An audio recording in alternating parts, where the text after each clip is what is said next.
de la FECAFOOT? Oui, l'association camerounaise de footballeurs qui est dirigée, on voit l'image de Lucien Motomo et d'autres anciens lions, dans cette association nationale de footballeurs camerounais, qui travaille depuis un bon bout avec la Fédération camerounaise de football, a tenu une réunion lors de laquelle ils ont promis comme ça d'accompagner l'Africa Foot dans le cadre de l'organisation de championnats professionnels. Et ils disent qu'ils vont veiller à ce que les conditions des footballeurs soient respectées.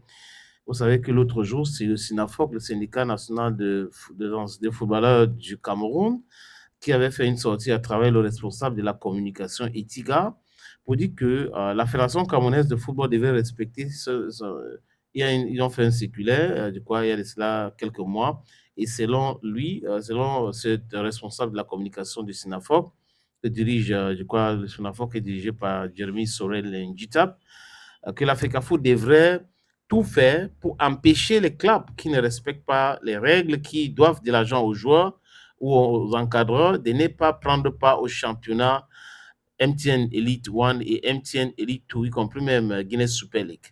Parce qu'il faut respecter les règles. Tout le monde devrait respecter les joueurs. Vous ne pouvez pas travailler, on ne vous paye pas et vous continuez à exercer comme si rien n'était. Donc, c'est exactement la même chose que l'Association nationale de footballeurs camerounais a promis, dans ce sens, donc accompagner la fédération pour pouvoir mettre de l'ordre.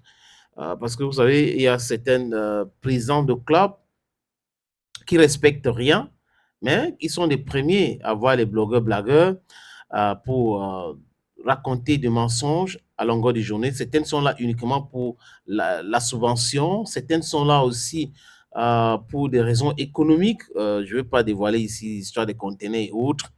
Il y en a qui ont 5 clubs. Donc, vous avez quelqu'un qui a 5 clubs dans sa valise. Je ne sais pas comment il fait avec ce club-là.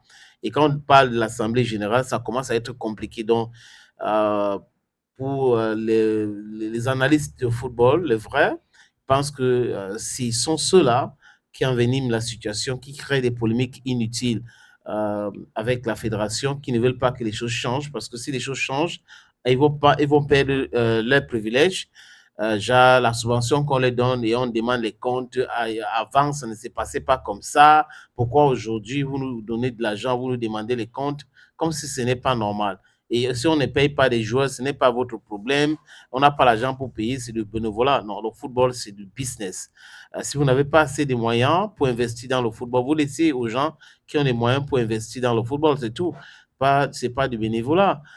Quand ils vendent les joueurs, ils gagnent beaucoup d'argent. Quand ils sont dans les voyages et autres, c'est toujours l'argent de football. Donc, il ne faut pas parler du bénévolat. Donc, l'Association nationale des footballeurs camerounais a dit ce qu'ils ont dit en espérant bien qu'ils vont implémenter cela en soutenant avec les différentes formes, les différents moyens qui à leur disposition, la communication aussi, parce que c'est très important.